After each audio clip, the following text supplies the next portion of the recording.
Hey hi guys, welcome back to our channel. So ఈరోజు recipe వచ్చేసి చేపల పులుసు. చాలా ఈజీగా ఎలా చేయాలో చూసేద్దాము. ముందుగా జీలకర్ర మెంతులు వేయించుకొని పొడి చేసుకొని పెట్టుకోవాలి పక్కన. దాని తర్వాత ఆనియన్స్ కూడా వేయించుకోవాలి.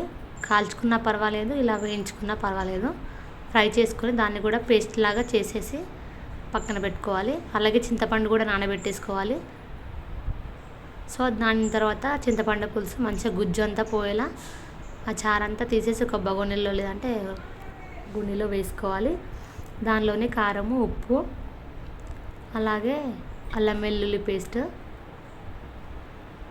పసుపు, మనం ఇందాక గ్రైండ్ చేసుకున్న ఉల్లిగడ్డ పేస్ట్, అదేవిధంగా జీలకర్ర మెంతుల పొడి కూడా యాడ్ చేసేసుకోవాలి.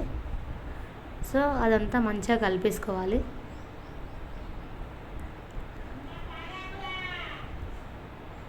ఇట్లా మొత్తం అది కూడా వేసేసుకొని మంచిగా కలిపేసుకొని దాన్ని అయితే మసలనివ్వాలి పొయ్యి మీద పెట్టేసి.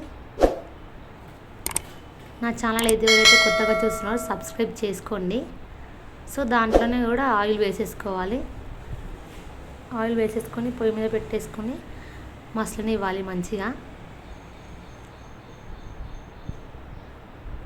అంతా కలిసిపోయేలా మంచిగా కలుపుకోవాలి.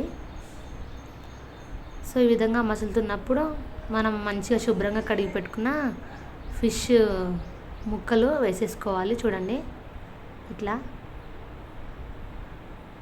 అన్నీ వేసేసుకొని అన్నీ మునిగే విధంగా లోపలికి మంచిగా పెట్టేయాలి. ఫిష్ ముక్కలను అయితే గంటతో ఒకసారి ఇలా లోపల మరేస్తే సెట్ అయిపోతాయి అన్ని ముక్కలన్నీ. చూడండి, సో మూత అయితే పెట్టేసుకోవాలి. సో ఒక 20 మినిట్స్ కూడా అవసరం లేదు, తక్కువ టైంలోనే తొందరగా ఉడికిపోతుంది.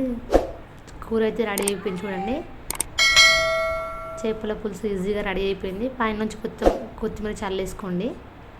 సో ఈజీగా అయితే రెడీ అయిపోయింది. చూడండి, ఫిష్ మసాలా కూడా యాడ్ చేసుకుంటే ఇంకా బాగుంటుంది. సో చూడండి, మీరు ఖచ్చితంగా ట్రై చేసి చూడండి. Thanks for watching. Subscribe my channel.